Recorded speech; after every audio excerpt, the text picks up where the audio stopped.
Hello guys, welcome back to another video. तो guys, EPL की financial year 2023 की first quarterly result out हो चुकी है। तो गाइस, इस वीडियो में हम लोग यही देखेंगे कि कंपनी ने जून क्वार्टर में कैसी परफॉर्म की है, क्या क्या पॉइंट्स इंप्रूव हुई है एंड कहाँ कहाँ पे कंपनी ने डिटोरिएट की है, और कंपनी के फंडामेंटल्स भी चेक करेंगे और देखेंगे कि क्या ये कंपनी पैसे लगाने लायक है या नहीं। उसके साथ साथ हम लोग कंपनी के टेक्निकल्स के बारे में भी डिस्कस करेंगे। तो गाइज, बिना टाइम वेस्ट किए कंपनी की फंडामेंटल एनालिसिस करते हुए वीडियो को शुरू करते हैं। तो गाइज, अगर इस कंपनी के बिजनेस के बारे में डिस्कस करें तो ये कंपनी लैमिनेटेड प्लास्टिक ट्यूब्स की मैन्युफैक्चरिंग करती है and this company is the largest speciality packaging global company. ये company both BSE and NSE में लिस्टेड है। और अगर इस कंपनी के कुछ इंपॉर्टेंट फिगर्स के बारे में डिस्कस करें तो 5494 करोड़ की है कंपनी की मार्केट कैप, 28.8 की पी है, 13.4% है कंपनी की आरओसीई एंड 12.2% है कंपनी की return on equity. Last 6 months की रिटर्न नेगेटिव में जा चुकी है, नेगेटिव बाय 9.74%। एंड लास्ट 3 साल की जो सेल्स ग्रोथ है वो 8.24% के आसपास निकल के आ रही है। बुक वैल्यू से काफ़ी हाई में ट्रेड कर रही है। डिविडेंड यील्ड 2.49% है एंड फेस वैल्यू ₹2 की है। अभी अगर इस कंपनी की जून क्वार्टरली की रिजल्ट के बारे में डिस्कस करें तो गाइज, जून 2022 की क्वार्टर की कंसोलिडेटेड अनऑडिटेड फाइनेंशियल रिजल्ट आप लोगों के सामने है। एंड यहाँ पे जितने भी सारे फिगर्स हैं वो सब मिलियंस पे दिया हुआ है, लेकिन डोंट वरी अबाउट इट, क्योंकि मैं हर एक फिगर्स को क्रोर्स में कन्वर्ट करने के बाद ही आप लोगों को बताऊंगा ताकि आप लोगों को भी समझने में आसानी हो। तो गाइज, सबसे पहले कंपनी की इनकम चेक करते हैं। तो जून 2022 की क्वार्टर में कंपनी ने अप्रॉक्सीमेटली 836 करोड़ की इनकम जनरेट किया है।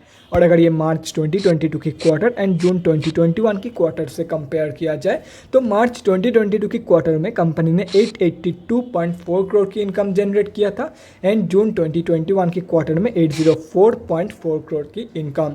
तो ईयर ऑन ईयर बेसिस पे कंपनी ने एक हेल्दी इनकम ग्रोथ तो यहाँ पे दिखाई है, लेकिन क्वार्टर ऑन क्वार्टर बेसिस की जो इनकम ग्रोथ है वो नेगेटिव में जा चुकी है। अभी अगर कंपनी की नेट प्रॉफिट मतलब प्रॉफिट आफ्टर टैक्स के बारे में डिस्कस करें तो जून 2022 के क्वार्टर में कंपनी ने अप्रॉक्सीमेटली 35 करोड़ की प्रॉफिट दिया है। मार्च 2022 के क्वार्टर में कंपनी ने 50 करोड़ की प्रॉफिट दिया था एंड जून 2021 की क्वार्टर में अप्रॉक्सीमेटली 60 करोड़ की कंपनी ने प्रॉफिट पोस्ट किया था। तो ईयर ऑन ईयर बेसिस पे and quarter on quarter basis पे कंपनी की जो प्रॉफिट ग्रोथ है वो दोनों में ही नेगेटिव में जा चुकी है। लेकिन उसके साथ साथ अगर देखा जाए तो टाइम के साथ साथ धीरे धीरे कम प्रॉफिट कंपनी पोस्ट कर रही है इन एवरी क्वार्टर। यहाँ पे आप लोग साफ देख सकते हो, यहाँ पे सबसे ज़्यादा प्रॉफिट कंपनी ने जून 2021 की क्वार्टर में पोस्ट किया था, उसके बाद मार्च 2022, उसके बाद सबसे कम आती है जून 2022 की क्वार्टर की प्रॉफिट। एंड अगर कंपनी की ईपीएस मतलब अर्निंग पर शेयर के बारे में डिस्कस करें तो ईपीएस का जो कंडीशन है वो भी सेम है। टाइम के साथ साथ ईपीएस की जो ग्रोथ है वो भी नेगेटिव में जा रही है एंड ये सिर्फ और सिर्फ कंपनी की हाई एक्सपेंसेस की वजह से हो रहा है, जैसे कि यहाँ पे आप लोग साफ देख सकते हो। कंपनी की जितनी इनकम ग्रो कर रही है उससे कहीं ज़्यादा कंपनी की एक्सपेंसेस ग्रो कर रही है, इसीलिए कंपनी की एक हाई इनकम ग्रोथ होने के बावजूद कंपनी की जो प्रॉफिट है वो धीरे धीरे कम हो रही है एंड इसकी क्रेडिट सिर्फ और सिर्फ कंपनी की हाई एक्सपेंसेस को जाती है।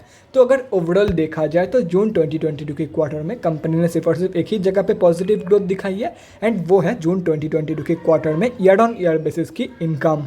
बाकी हर एक जगह पे कंपनी ने नेगेटिव ग्रोथ यहाँ पे दिखाई है। तो गाइस, अभी अगर कंपनी की बैलेंस शीट की हेल्थ के बारे में डिस्कस करें, फाइनेंशियल ईयर 2022 में कंपनी की रिजर्व के साथ साथ डेट भी इंक्रीज हुई है, लेकिन अगर देखा जाए तो रिजर्व 126 करोड़ इंक्रीज हुई है जबकि डेट सिर्फ और सिर्फ 125 करोड़ इंक्रीज हुई है। तो अगर देखा जाए तो बाय स्लाइट मार्जिन कंपनी की बैलेंस शीट की हेल्थ इंप्रूव हुई है एंड अगर ओवरऑल देखा जाए तो डेट की कंपैरिजन में कई गुना ज़्यादा पॉजिटिव रिजर्व मौजूद है कंपनी के पास। तो ओवरऑल जो बैलेंस शीट की हेल्थ है वो भी बहुत ही बढ़िया है।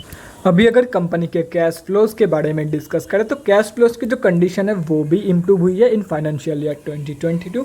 एफवाई 2021 में कंपनी के पास नेगेटिव 75 करोड़ की कैश फ्लोज मौजूद थी, जो कि अभी इम्प्रूव होकर नेगेटिव 50 करोड़ की हो चुकी है। और अगर कंपनी की शेयर होल्डिंग पैटर्न के बारे में डिस्कस करें तो जून क्वार्टरली की शेयर होल्डिंग पैटर्न आप लोगों के सामने है। जून की क्वार्टर में प्रमोटर्स की होल्डिंग अनचेंज्ड है, एफआईआईज ने बाइंग करी है एंड डीआईआईज ने सेलिंग। एंड अगर एंड ऑफ द क्वार्टर देखा जाए तो पब्लिक से माल उठाया गया है एंड अगर पब्लिक में डिस्कस करें तो गाइस यहाँ पे आप लोग देख सकते हो पब्लिक में एक ही बड़े रिटेलर की होल्डिंग है एंड अगर ये कैलकुलेट करते हो तो इस कंपनी में हम अब जैसे छोटे मोटे रिटेलर की जो होल्डिंग है वह अप्रॉक्सीमेटली 11.83% के आसपास निकल के आ रही है। तो गाइस अभी कंक्लूजन पे आते हैं कि आप लोगों को इस कंपनी में पैसा लगाना चाहिए या नहीं। तो देखो गाइस, कंपनी की जो जून क्वार्टरली की रिजल्ट है वो बहुत ही ज़्यादा वीक निकल के आई है एंड ओवरऑल जो ग्रोथ है कंपनी की वो भी नेगेटिव में जा चुकी है। एंड यहाँ पे मैं प्रॉफिट की बात कर रहा हूँ, प्रॉफिट ग्रोथ की बात कर रहा हूँ एंड EPS ग्रोथ की बात कर रहा हूँ।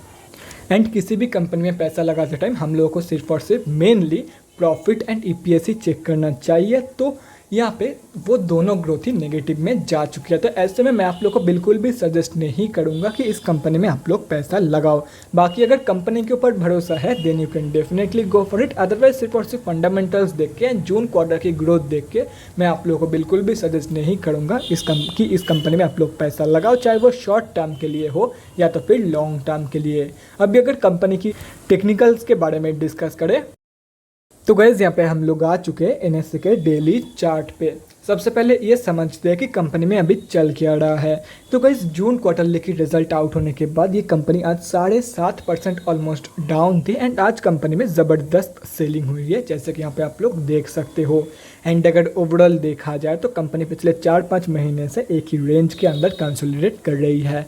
तो जो भी लोग खुद के रिस्क पे, खुद के दम पे, खुद के भरोसे के ऊपर इस कंपनी में लॉन्ग टर्म या तो फिर शॉर्ट टर्म के लिए एंट्री प्लानिंग करना चाहते हैं उन लोगों को मैं यही बोलूँगा, अगर ये कंपनी आप लोगों को 150 रुपये के आसपास मिल जाती है तो आप लोग एक बहुत ही बढ़िया एंट्री प्लान कर सकते हो इन दिस कंपनी। एंड 150 रुपये के आसपास इस कंपनी की एक स्ट्रॉन्ग सपोर्ट बेस है, जैसे कि यहाँ पे आप लोग देख सकते हो।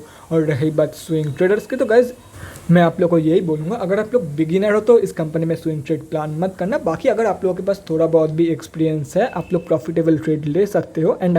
एंड आप लोगों को कंफर्मेशन का नॉलेज है तो आप लोग डेफिनेटली इस कंपनी में रिवर्सल ट्रेड प्लान कर सकते हो। जब कंपनी ऐसे रिवर्सल शो करेगी तब रिवर्सल कंफर्मेशन के बाद आप लोग ट्रेड प्लान कर सकते हो for the target of almost 190 rupees.